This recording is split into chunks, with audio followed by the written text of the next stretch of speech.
ಮಾಜಿ ಮುಖ್ಯಮಂತ್ರಿಗಳಾಗಿರುವಂತಹ ಯಡಿಯೂರಪ್ಪರವರ ಒಂದು 50ನೇ ವರ್ಷದ ಅಂದರೆ 50 ವರ್ಷ ಅಂತ ಯಾಕೆ ಇಲ್ಲಿ ಮೆನ್ಷನ್ ಮಾಡ್ತಾ ಇದ್ದೀವಿ ಅಂತಂದರೆ ಅವರು ರಾಜಕೀಯಕ್ಕೆ ಕಾಲಿಟ್ಟ 50 ವರ್ಷ. ಈ ಒಂದು ದೀರ್ಘ ಕಾಲದಲ್ಲಿ ಅನೇಕ ಸಂಘ ಸಂಸ್ಥೆಗಳಲ್ಲದೆ ಅನೇಕ ಸಮಾಜಗಳಿಗೆ ತಮ್ಮದೇ ಆಗಿರುವಂತಹ ಕೊಡುಗೆಗಳನ್ನು ಕೊಟ್ಟಿದ್ದಾರೆ. ಈಗ ಸದ್ಯಕ್ಕೆ ನಮ್ಮ ಜೊತೆ ನಬೀನ್ ನದಾಫ್ ಅವರು ನಮ್ಮ ಜೊತೆ ಇದ್ದಾರೆ. ಸೊ ಅವ್ರು ಮಾತಾಡಿಸ್ತಾ ಹೋಗೋಣ. ಸರ್, ಈಗ ಯಡಿಯೂರಪ್ಪನವರ ಒಂದು ವಿಜೃಂಭಣೆ ಆಗಿರುವಂತಹ ಒಂದು ಕಾರ್ಯಕ್ರಮ ಆಯೋಜನೆ ಆಗ್ತಾಯಿದೆ ಚಿತ್ರದುರ್ಗದಲ್ಲಿ. ಏನು ಕಾರ್ಯಕ್ರಮ? ಹಾಗೆ ಯಡಿಯೂರಪ್ಪನವರ ಬಗ್ಗೆ ಕೇಳ್ತಾ ಹೋದಾಗ ಅಂತಹ ನಾಯಕ ಇನ್ನೊಬ್ಬರಿಲ್ಲ ಅನ್ನುವಂತಹ ಮಾತುಗಳು ಸಹ ಇದೆ. ಸೊ ಅವರ ಒಂದು ವ್ಯಕ್ತಿತ್ವನೇ ಅಂಥದ್ದು. ಸರ್, ಏನು ಹೇಳಕ್ಕೆ ಇಷ್ಟಪಡ್ತೀರಿ? ನೋಡಿ, ಭಾಳ ಸಂತೋಷ. ನಮ್ಮ ಕರ್ನಾಟಕ ರಾಜ್ಯದಲ್ಲಿ ಅತ್ಯಂತ ಮುತ್ಸದಿ 85 ವರ್ಷ ಅವರಿಗೆ. ಸುಮಾರು ಸಾರ್ವಜನಿಕ ಮತ್ತು ರಾಜಕೀಯ ಜೀವನಕ್ಕೆ ಮಾನ್ಯ ಶ್ರೀ BS ಯಡಿಯೂರಪ್ಪನವರು 50ನೇ ವರ್ಷದ ಅಭಿಮಾನೋತ್ಸವ ಇದೇ ತಿಂಗಳು, ಅಂದರೆ ಇನ್ನೊಂದು 2-3 ದಿವಸ ಅಂತ ಅವ್ರದ್ದು ಚಿತ್ರದುರ್ಗದಲ್ಲಿ ಭಾಳ ದೊಡ್ಡ ಎಲ್ಲ ಸಾರ್ವಜನಿಕರು, ಎಲ್ಲ ಹಿತೈಷಿಗಳು, ಎಲ್ಲ ಸರ್ವ ಜನಾಂಗದ ಎಲ್ಲ ಸಮಾಜವರು ಪಕ್ಷಾತೀತವಾಗಿ ಜಾತ್ಯತೀತವಾಗಿ ಎಲ್ಲ ಅಜಾತಶತ್ರುವಾಗಿ ನಮ್ಮ BS ಯಡಿಯೂರಪ್ಪ ಅವ್ರದ್ದು ಅಭಿಮಾನೋತ್ಸವ 50 ವರ್ಷ ಆಯ್ತು ಅವ್ರು ರಾಜಕಾರಣಕ್ಕೆ ಬಂದು.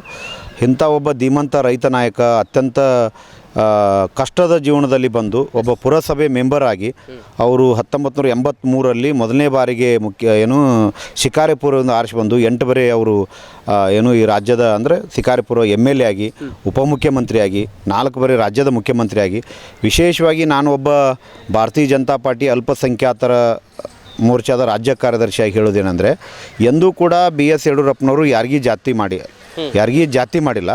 ಅವ್ರು ನಂಬಿದವ್ರ ನಂತರ ಎಲ್ಲರನ್ನೂ ದಡ ಸೇರಿಸುವಂಥ ಒಬ್ಬ ರಾಜ್ಯದ ಮುಚ್ಚಿನ ನಾಯಕರಾಗಿದ್ದಾರೆ. ಪಕ್ಷಾತೀತವಾಗಿ ಜಾತ್ಯತೀತವಾಗಿ ಸರ್ವ ಜನಾಂಗದ ನಾಯಕ ಆಗಿ ಇವತ್ತು BS ಯಡಿಯೂರಪ್ಪ ಅವರು ನಮ್ಮ ಮುಂದೆ ನಿಂತಿದ್ದಾರೆ. ಸಂತೋಷ, ಸುದೈವ. ಅವರಿಗೆ ಬರುವಂಥ ದಿನಮಾನದಲ್ಲಿ ಭಗವಂತ ಸುಖ, ಶಾಂತಿ, ನೆಮ್ಮದಿ, ಆಯುಷ್, ಆರೋಗ್ಯ ಕೊಟ್ಟು ಈ ನಾಡಿಗೆ ಮತ್ತು ಈ ಸಮಾಜಕ್ಕೆ, ವಿಶೇಷವಾಗಿ ದಕ್ಷಿಣ ಭಾರತದಲ್ಲಿ ಮೊದಲನೇ ಬಾರಿಗೆ ಅವರು 2006 ನಂತರ ಸಮ್ಮಿಶ್ರ ಸರ್ಕಾರ ಮುಗಿತು. 2008ರಲ್ಲಿ ಸುಭದ್ರವಾದಂಥ ಸುಮಾರು 114ಕ್ಕಿಂತ ಹೆಚ್ಚು ನಮ್ಮ ದಕ್ಷಿಣ ಭಾರತದಲ್ಲಿ ಸೀಟ್ಗಳಂತಂದು ಭಾರತೀಯ ಜನತಾ ಪಾರ್ಟಿ ಉದಯ ಆಗೋಕ್ಕೆ ಮತ್ತು ಅತಿ ಹೆಚ್ಚು ಗಟ್ಟಿಯಾಗೋಕ್ಕೆ ಅವ್ರ ಕಾರಣ.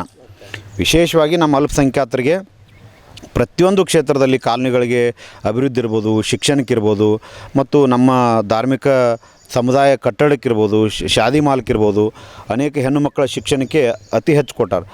ವಿಶೇಷವಾಗಿ ಇನ್ನೊಂದು ಹೇಳಬೇಕಂದ್ರೆ, ಇಷ್ಟು ವರ್ಷ ರಾಜಕಾರಣದಲ್ಲಿದ್ದು ಮಾನ್ಯ ಶ್ರೀ BS ಯಡಿಯೂರಪ್ಪನವರು ಹಜ್ ಭವನ್, ಈಗೇನು ಬೆಂಗಳೂರಿನ ಹೆಗಡೆ ನಗರ ಮಾನ್ಯತೆ ನಗರ ಇದೆ, ಹಜ್ ಭವನ್ ನಿರ್ಮಾಣ ಮಾಡಿದ್ದಾರೆ. ಇತ್ತೀಚೆಗೆ ನಮ್ಮ BJP ಸರ್ಕಾರದ 2023 ಕೊನೆ ಭಾಗದಲ್ಲಿ KMDC ಭವನ, ಕರ್ನಾಟಕ ಮೈನಾರಿಟಿ ಡೆವಲಪ್ಮೆಂಟ್ ಕಾರ್ಪೊರೇಷನ್ ಅಂತ ಏನು ಹೇಳ್ತೇವೆ, ಅದನ್ನು ಅಭಿವೃದ್ಧಿ ನಿಗಮ ಮಂಡಳಿ ಇರ್ಬೋದು, ಉರ್ದು ಅಕಾಡೆಮಿ ಇರ್ಬೋದು, ಅವು ಎಲ್ಲ ಕೊಡುಗೆ ಕೂಡ ಯಡಿಯೂರಪ್ಪವರಿಗಿದೆ. ಅದು ನಾವು ಎಲ್ಲ ಅಭಿಮಾನಿಗಳು ಹೆಚ್ಚಿನ ಸಂಖ್ಯೆಯಲ್ಲಿ ನಾಳೆ 9ನೇ ತಾರೀಕು ಶನಿವಾರ ಚಿತ್ರದುರ್ಗದಲ್ಲಿ ಬೃಹತ್ ಸುಮಾರು 10 ಲಕ್ಷಕ್ಕಿಂತ ಹೆಚ್ಚು ಅಭಿಮಾನಿಗಳು ಅಲ್ಲಿ ಸೇರ್ತಾ ಇದ್ದೆವು. ಎಲ್ಲ ಸರ್ವ ಜನಾಂಗದ ಎಲ್ಲ ಬಂಧು ಬಾಂಧವರಿಗೆ, ಎಲ್ಲ ಸಮಾಜದ ಹಿತೈಷಿಗಳಿಗೆ, ನಮ್ಮ ಭಾರತೀಯ ಜನತಾ ಪಾರ್ಟಿಯ ವಿಶೇಷವಾಗಿ ಅಲ್ಪಸಂಖ್ಯಾತರ ಮೋರ್ಚಾದ ಎಲ್ಲ ಪದಾಧಿಕಾರಿಗಳಿಗೆ, ಎಲ್ಲ ಬಂಧು ಬಾಂಧವರಿಗೆ ನಾವು ವಿನಂತಿ ಮಾಡ್ತೀನಿ, ಇಂಥ ಒಂದು ದೊಡ್ಡ ಅಭೂತಪೂರ್ವ ಕಾರ್ಯಕ್ರಮ ಚಿತ್ರದುರ್ಗದಲ್ಲಿ ಮಾಡ್ತಾಯಿದ್ದಾರೆ. ಹೆಚ್ಚಿನ ಸಂಖ್ಯೆಯಲ್ಲಿ ಬಂದು ಈ ಕಾರ್ಯಕ್ರಮವನ್ನು ಯಶಸ್ವಿ ಮಾಡಬೇಕೆಂದು ನಾನು ವಿನಂತಿ ಮಾಡ್ತೀನಿ. ಅಷ್ಟೇ ಅಲ್ಲದೆ ಯಡಿಯೂರಪ್ಪನವರು ವಿಶೇಷವಾಗಿ ನಮ್ಮ ಉತ್ತರ ಕರ್ನಾಟಕದಲ್ಲಿ ಫ್ಲಡ್ ಆದಾಗ 2009-10ರಲ್ಲಿ ಭಾಳ ಅದ್ಭುತವಾಗಿ ಕೆಲಸ ಮಾಡಿ ಯಾವುದೇ ಕೂಡ ರೈತರಿಗೆ, ಜಾನುವಾರುಗಳಿಗೆ, ಜನರಿಗೆ ಏನೂ ತೊಂದರೆ ಆಗಲಾರಂತ ಭಾಳಷ್ಟು ಅನುದಾನಗಳನ್ನು ತಂದು, ಉದಾಹರಣೆಗೆ ತಾವೆಲ್ಲ ಮಂತ್ರಾಲಯ ನೋಡಿರು, ಅವಾಗ ಅಲ್ಲಿ ಮಂತ್ರಾಲಯದ ಪೂರ್ತಿ ಮುಳುಗಿ ಹೋದಾಗ ಅದನ್ನೆಲ್ಲ ರೀಶಿಫ್ಟ್ ಮಾಡಿ ಗೋಶಾಲೆಯನ್ನು ನಿರ್ಮಾಣ ಮಾಡಿ ಭಾಳ ಕೆಲಸ ಮಾಡಿದ್ದಾರೆ. ಹಾಗೆ ವಿಶೇಷವಾಗಿ ಕಲ್ಯಾಣ ಕರ್ನಾಟಕ, ಉತ್ತರ ಕರ್ನಾಟಕದಲ್ಲಿ ಭೇದ ಭಾವ ಇದ್ದ ಅದನ್ನೆಲ್ಲ ತೆಗೆದು ತಮ್ಮ 2008, 2009, 2010 ಮತ್ತು 2019-20 ನಂತರ ಒಂದು ಕಲ್ಯಾಣ ಕರ್ನಾಟಕದಲ್ಲಿ 3 ಬಾರಿ ಅವರು ಕ್ಯಾಬಿನೆಟ್ ಮಾಡಿದರು. ಇಲ್ಲಿವರೆಗೆ ಕರ್ನಾಟಕ ರಾಜ್ಯದ ಇತಿಹಾಸದಲ್ಲಿ ಯಾರೂ ಮಾಡಿಲ್ಲ. ಕಲ್ಯಾಣ ಕರ್ನಾಟಕ ಭಾಗ ಅಂದರೆ ಕಲಬುರಗಿಯಲ್ಲಿ 3 ಕ್ಯಾಬಿನೆಟ್ ಮಾಡಿದಂಥ ಧೀಮಂತ ನಾಯಕ.